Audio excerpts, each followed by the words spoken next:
हमारा आज का पहला प्रश्न आपके बीच है, निम्नलिखित में किस मीटर का उपयोग डीसी परिपथ में नहीं किया जाता है? तो आप समझ लीजिएगा कि हमारे डीसी परिपथ के लिए हमारा जो वोल्टेज या करंट का मेजरमेंट होगा, वह वोल्टेज वह करंट भी कैसी होगी? डीसी होगी। और समानतः डीसी परिपथ के लिए हम लोग परमानेंट मैग्नेट वाले उपकरणों का क्या करते हैं? प्रयोग करते हैं। और जो परमानेंट मैग्नेट का इस्तेमाल करके हमारा उपकरण होता है, उसका नाम क्या है?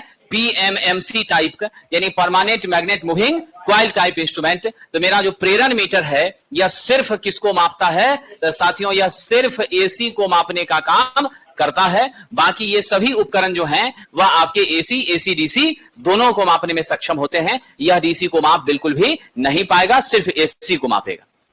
Option number C. चलिए अगला प्रश्न देखते हैं। 50 हर्ट्ज की आवृत्ति पर 750 आरपीएम की गति से चल रही 3 फेज इंडक्शन मोटर में पोल की संख्या कितनी है?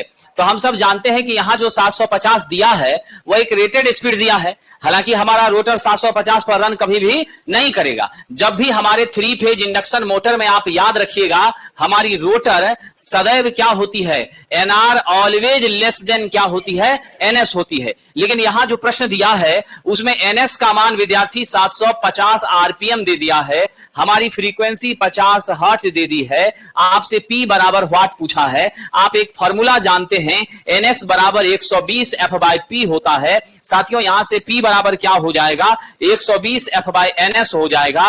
रेटेड फ्रीक्वेंसी आपका 50 हर्ट्ज है, 120 गुना 50 बटे 750 हो जाएगा, यानी 6000 बटे 750 हो जाएगा। कट करके कितना हो गया?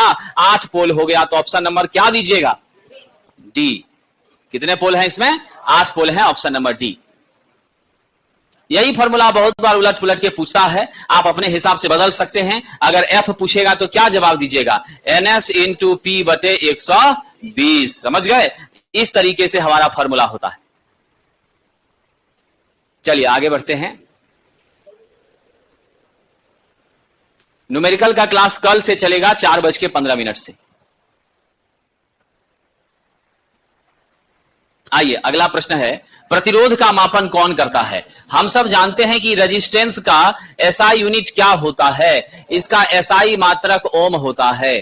तो हम लोग रेजिस्टेंस जब कह रहे हैं, तो यह कौन सा रेजिस्टेंस है? मीडियम रेजिस्टेंस है। इसी का ना हम लोग प्रतिरोध के रूप में प्रयोग करते हैं, जिसका कितना होता है मान? इसका मान होता है 1 ओम से लेकर 0.1 मेगा ओम के बीच होता है। और इसको मापने के लिए हम किसका प्रयोग करते हैं? ओम मीटर का। याद रखना, इसे बाहर से कोई सप्लाई देने की जरूरत नहीं होती है। इसे बाहर से वैद्युतिक शक्ति प्रदान नहीं की जाती है। बाहर से कोई भी पावर इसे नहीं दिया जाता है। वोल्ट मीटर सब लोगों को मालूम है, वोल्टेज मापेगा। वाट मीटर पावर मापेगा। वाट मीटर जो पावर मापेगा, कैसा पावर होगा? एक्टिव की रिएक्टिव पावर। एक्टिव की रिएक्टिव पावर। एक्टिव पावर का सूत्र क्या होता है? एक्टिव पावर का सूत्र क्या होता है?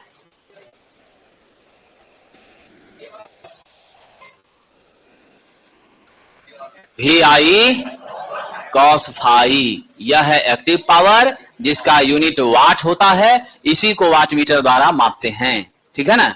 चलिए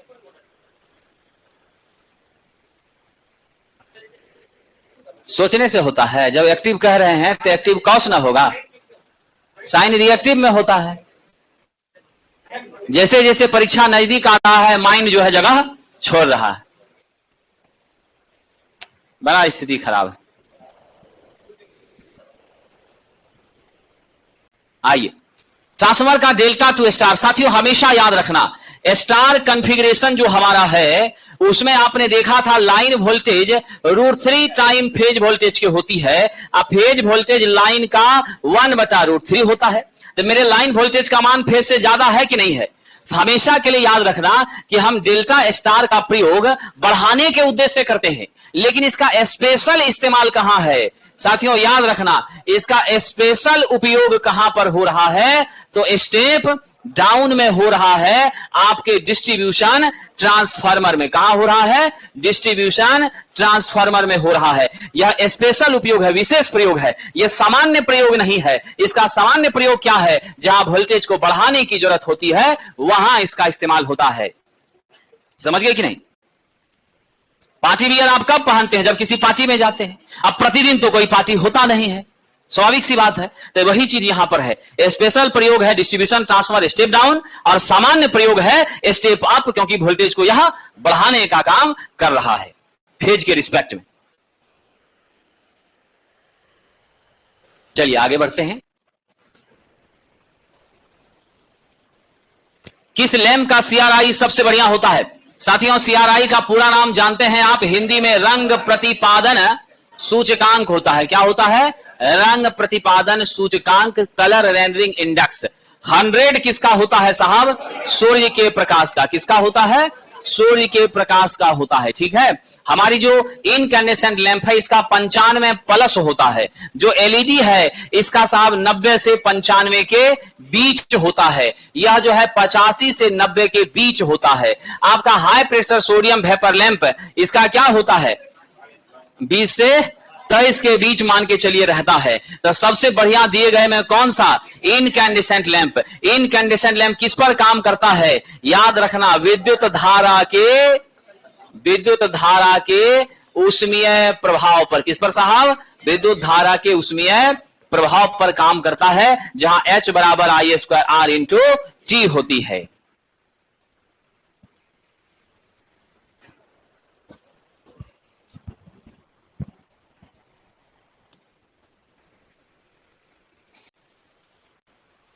आइए साहब, तो इसका उत्तर क्या है? B number. करा इन पोल के बाद बढ़ाया गया तार। तो साथियों, मैंने आपसे कहा है कि हमारे घर के जब हम लोग ट्रांसमिशन का काम आरंभ करते हैं या डिस्ट्रीब्यूशन का काम आरंभ करते हैं, तो हमारे घर के पास जो शुरुआत का खंभा होता है और जो अंत का खंभा होता है, दोनों खंभों में हमें सपोर्ट लगाना पड़ता है। और यह सपोर्ट हम क्लैंप की मदद से यहां लगाते हैं और जमीन के अंदर इसको साहब गाड़ देते हैं। इस जगह पर मेरा क्या होता है? तो आप स्टे इंसुलेटर होता है, और इस स्टे इंसुलेटर को हम लोग गे इंसुलेटर भी कहते हैं, और सरकार इसी को हम लोग एग इंसुलेटर भी कहते हैं, क्योंकि यह एग की आकृति का होता है। यह जो तार है यह आपका कौन सा तार होता है? स्टे तार होता है। यह सपोर्ट प्रदान करता है। समझिए, क्या करता है? सपोर्ट करता है, ताकि आपका पोल आगे या पीछे खिसके नहीं। क्योंकि यह सामान्य बात वही है, जब केले के पेड़ में केला का फल पूरा भर जाता है तब वह झुकने लगता है। हम एक बांस या डंडे का सहारा लेकर उसको खड़ा रखने में मदद करते हैं। ठीक वही चीज यहां भी हो रहा है। आइए साहब, तो राइट आंसर क्या होगा? खंबे को झुकने से बचाने के लिए। आगे कह रहा इंडक्टिव लोड जोड़े जाने पर। साहब जी जरा बताइएगा, जब हमने इंडक्टिव लोड जोड़ा है तो नेचुरली हमारा क्या होगा? मेरी धारा जो है वह आपकी लैग करेगी, और जब धारा लैग करेगी तो पावर फैक्टर भी क्या होगी? लैगिंग होगी। क्योंकि नेचर ऑफ करंट और नेचर ऑफ आपका पावर फैक्टर दोनों समान होता है। अगर धारा अग्रगामी है तो पावर फैक्टर भी अग्रगामी होगी, लीडिंग होगी। अगर धारा लैगिंग है तो पावर फैक्टर भी लैगिंग होगी। अगर धारा समान जा रही है, प्रतिरोधी परिपथ है, तो पावर फैक्टर क्या होगी? यूनिटी होगी, 1 होगा। ये याद रखिएगा। तो मेरा ऑप्शन नंबर बी होगा, पश्चगामी। इंग्लिश में इसे क्या कहेंगे सरकार? लैगिंग कहेंगे, ये ध्यान रखिएगा। और आपका अग्रगामी होता जब कैपेसिटर होता, यूनिटी के लिए रेजिस्टिव लोड होता। चलिए आगे बढ़ते हैं।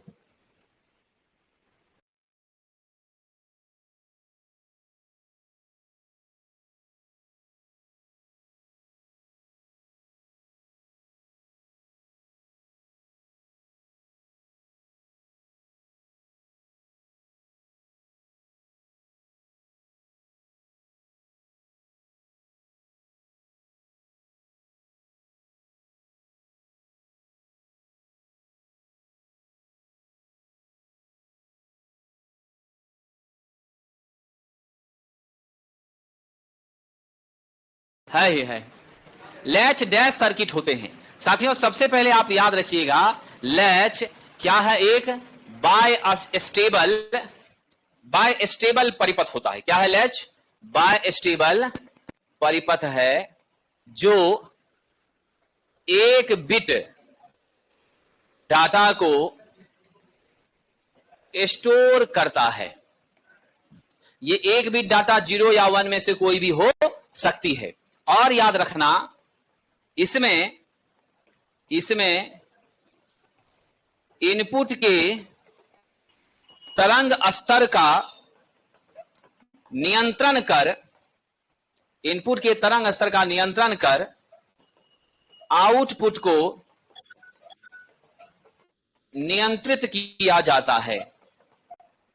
आउटपुट को नियंत्रित किया जाता है। तब आप वेव का लेवल को ऊपर नीचे करेंगे तो मेरी आउटपुट परिवर्तित होती है। इसलिए यह कैसी परिपथ है? लेवल ट्रिगर्ड सर्किट होती है। क्या होती है? लेवल ट्रिगर्ड होती है।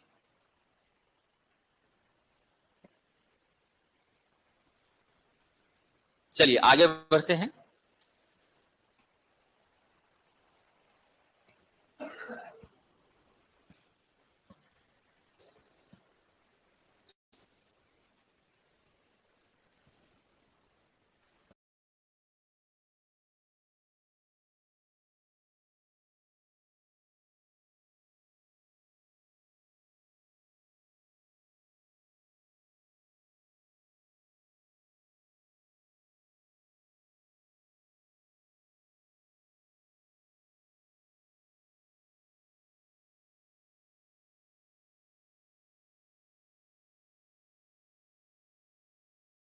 चलिए आगे बढ़ते हैं।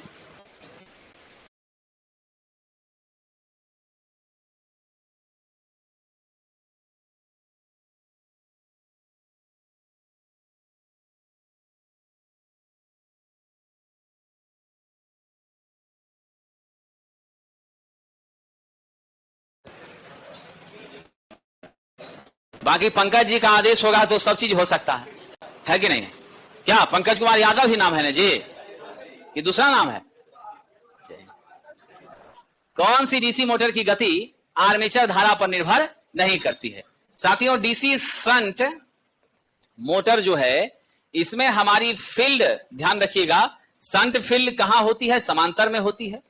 और शंट फील्ड के द्वारा हमारी फ्लक्स विकसित होती है, इसमें कोई शक नहीं है। और मेरी जो फ्लक्स यहां विकसित होती है वह कैसी होती है? ध्यान रखिएगा, मेरी फ्लक्स विकसित होती है एवं यह नियत होती है, कांस्टेंट होती है। क्या होती है? नियत होती है। अतः इसकी गति भी क्या होती है साहब? गति भी कांस्टेंट होती है।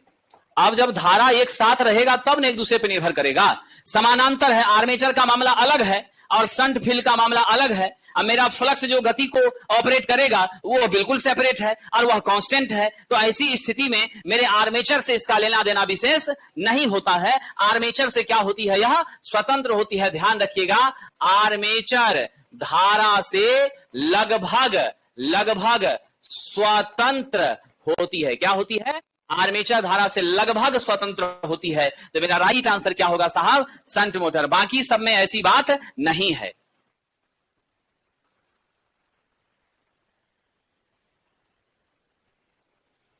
चलिए आगे बढ़ते हैं। साहब,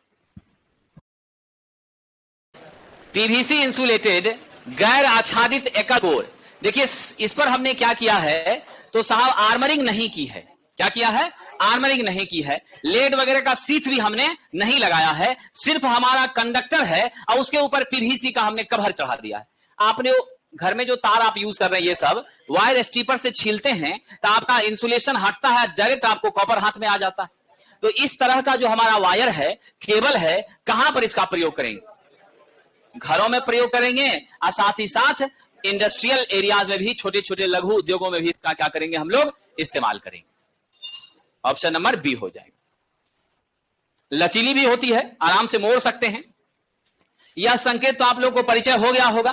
बाहर की तरफ उष्मा छोड़ रहा है कि नहीं है, जिससे आपको हीट प्राप्त हो रही है। और यह हीट आप तक जो आ रही है किस माध्यम से आ रही है? रेडिएशन से कि कंडक्शन से? रेडिएशन से आ रही, क्योंकि आपका डायरेक्ट संपर्क तो है नहीं। हवा के माध्यम से गर्म होकर आपकी बॉडी को गर्म कर रही है। तो नेचुरली यह किसका एग्जांपल है जी? हीटर का। किसका है? हीटर का है। ऐसा नहीं चिलर मत कर देना, आजकल आदत हो जाती है। पानी दीजिएगा भैया जी, चिल्ड वाला दीजिएगा, बर्फ जमा हुआ रहे, है कि नहीं है? किसी द्विधात्विक पट्टी के लिए तापमान की सेटिंग को कैसे बदला जाता है? क्वेश्चन बहुत अच्छा है। बाय मेटालिक स्ट्रिप हम लोग थर्मोस्टेट में प्रयोग करते हैं। इसका काम ही तापमान का नियंत्रण करना है और आप जानते हैं फैल और सिकुड़ कर करता है।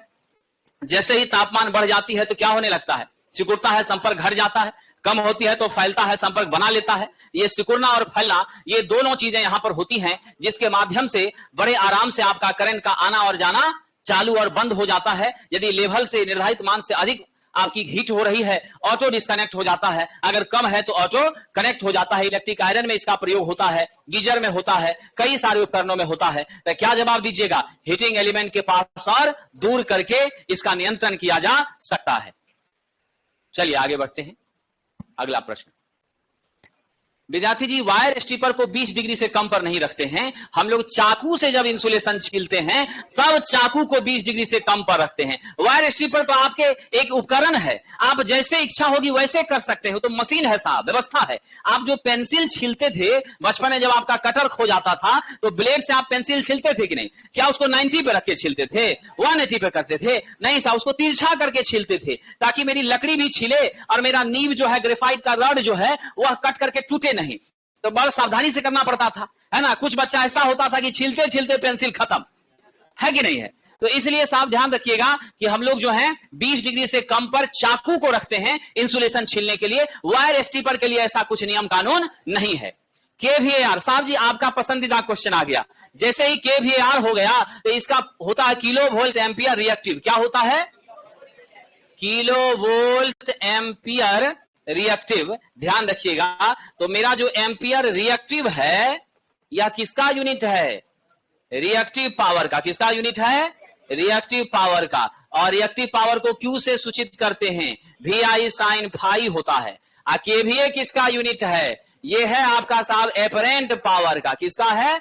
एपरेंट पावर का, जिसको आभासी शक्ति कहते हैं। इसका यूनिट वोल्ट एम्पियर या ज्यादा मान है तो किलो वोल्ट एम्पियर होता है। गणितीय मान S बराबर VI लिखते हैं। क्या लिखते हैं सरकार? S बराबर VI लिखते हैं। अब कह रहा है केवीआर मीटर का प्रयोग 3 फेज सर्किट में केवीए के डैश घटक को मापने के लिए किया जाता है। तो केवीआर मीटर कौन सा घटक होगा? इसका यूनिट वाटलेस है कि नहीं है?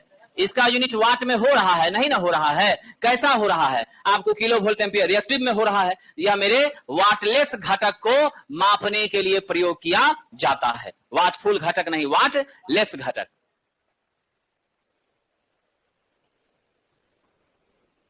चलिए आगे बढ़ते हैं।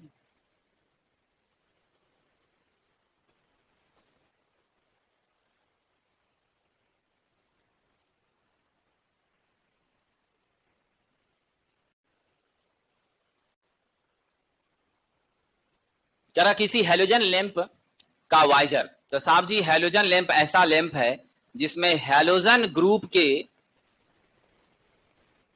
सदस्यों का प्रयोग किया जाता है। क्या सब है हुजूर? क्लोरीन, ब्रोमीन, आयोडीन, है ना? इन सब का। तो हम लोग इसमें किसका यूज करते हैं गैस के रूप में? क्लोरीन का, ब्रोमीन का, आयोडीन का। और इसका प्रयोग जो है आउटर साइड में हाई ब्राइटनेस या इंटेंसिटी, हाई इंटेंसिटी प्रकाश के लिए करते हैं। तो ये बना किसका होता है? कांच का बना होता है। नॉर्मली 3000 आवर्स इसका लाइफ जनरली होता है और 33 ल्यूमेन प्रति वाट के रेंज में इसकी क्या होती है? दक्षता, इफिशिएंसी हुआ करती है।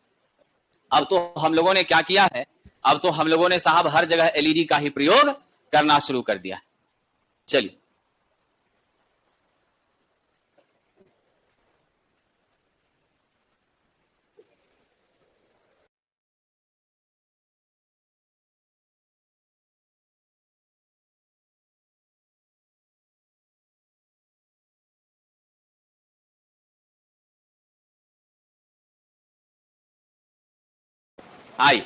आगे बढ़ते हैं साहब। निम्न वोल्टेज वितरण प्रणालियों में समानतः कौन सा?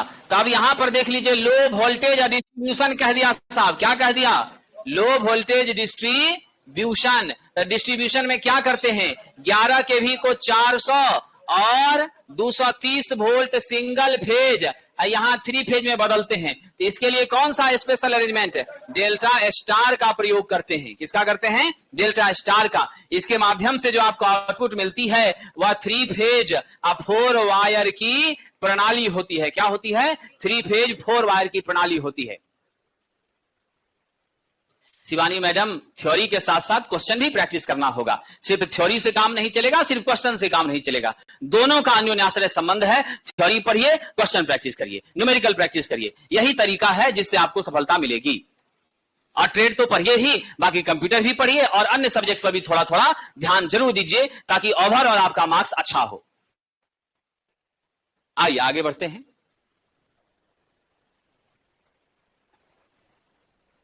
डेल्टा कनेक्शन में लाइन और फेज वोल्टेज, तो साथियों याद रखिएगा, डेल्टा में मेरा लाइन वोल्टेज और फेज वोल्टेज आपस में बराबर होता है, क्योंकि यहां सभी क्या होते हैं? फेज व लाइन, सभी फेज व लाइन परस्पर कैसे होते हैं?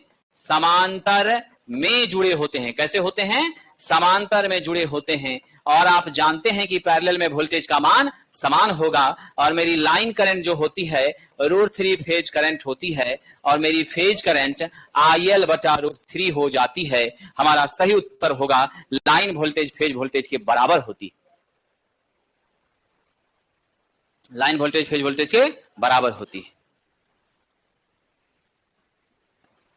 इस बार तो AMR पर ना टेस्ट हुआ था जी, सैटरडे संडे। 82 का रिजल्ट आ गया है। कितना नंबर आया है? एक बार देख लीजिएगा, टेलीग्राम पर डाल दिया गया। 80 से तो ऊपर होना चाहिए। आइए आगे बढ़ते हैं। एन टाइप के अर्धचालक में बहुसंख्यक आवेश। साहब, एन में आपकी बहुसंख्यक क्या होती है? इलेक्ट्रॉन होती है। क्योंकि कैसी अशुद्धि मिलाते हैं? पेंटावायलेंट अशुद्धि मिलाते हैं।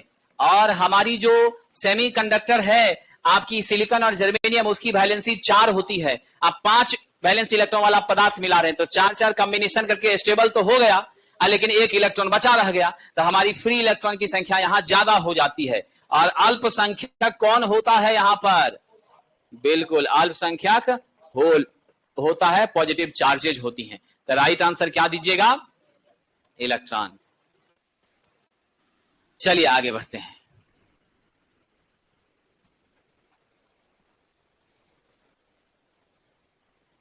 करा 230 वोल्ट एसी 5 एम्पियर की धारा भी बराबर हुजूर 230 वोल्ट है। करंट आपका 5 एम्पियर है और थीटा का मान 30 डिग्री दे दिया है। आपसे पूछ रहा रिएक्टिव पावर, तो हम लोग क्यू से सूचित करते हैं, VI sin फाई होता है। V का मान 230 है, I के बदले 5 लिखिए, और साइन यहां पर 30 डिग्री लिखिए। आप लोग तो विद्वान है, जानते हैं साइन 30 का मान 0.5 होता है, 1/2 होता है। करिएगा गुना तो 575 वोल्ट एम्पियर रिएक्टिव आएगा। उत्तर हम कौन सा दे दें? सी नंबर दे दें।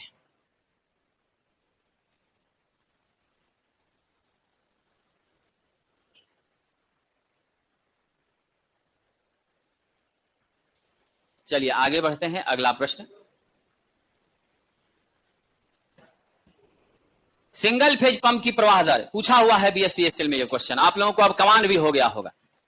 किसी भी पंप का जो प्रवाह है, फ्लो है, पानी का निकास है, उसका सबसे इजी है कि जब आप पानी पटा रहे होते हैं तो पाइप के मुंह पर ऐसे दबाते हैं तो पानी क्या होता है? बहुत दूर चला जाता है। अब मुंह छोड़ देते हैं तो नीचे रहता है कि नहीं है?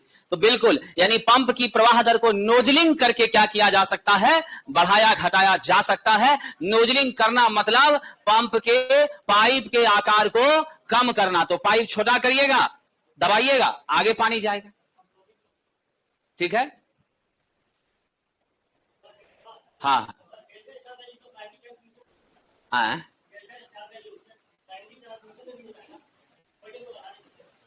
स्टेप अप करने के लिए बिल्कुल होता है, बिल्कुल होता है। तभी तो हम लोग वोल्टेज को 11 से 400 और 765 तक कर पाते हैं कि नहीं, जनरेटिंग स्टेशन के जस्ट बाद, ताकि हमारी वोल्टेज लेवल बढ़ जाए। और जितना दूर हम भेजना चाहते हैं उस आधार पर हम ये तय करते हैं कि बढ़ा के 400 रखना है, कि 220 रखना है, कि 765 रखना है, कि मेरा 66 पे काम चल जाएगा। समझिए कि नहीं। जब हमको मान लीजिए बदरपुर से, दिल्ली से या फरक्का से आपको किशनगंज भेजना है, आपको सपोज कर लीजिए कि बिजली को यहां पटना लाना है, तो जब डिस्टेंस हमारी बढ़ जाती है तो वोल्टेज के रेंज को भी हमें क्या करना पड़ता है, बढ़ाना पड़ता है, और उस हिसाब से उतनी क्षमता का हम लोग ट्रांसफार्मर वहां पर लगाने का काम करते हैं। तो स्टेप अप में भी यूज हो रहा है, स्पेशल केस में स्टेप डाउन में भी यूज हो रहा है।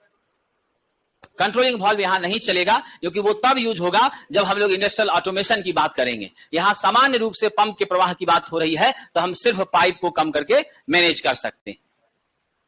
सर्वो स्टेबलाइजर में किस ट्रांसफार्मर का प्रयोग? तो स्वाभाविक सी बात है, किसका करते हैं? ऑटो ट्रांसफार्मर का करते हैं। इसका काम है वोल्टेज को क्या करना, याद रखिएगा, वोल्टेज को मेंटेन रखना। कम है तो बढ़ा के उतना तक पहुंचाइए, बढ़ गया है तो कम कर दिए। तो एक स्टेबल वोल्टेज को बनाए रखना इसका मुख्य उद्देश्य है। बहुत बहुत धन्यवाद।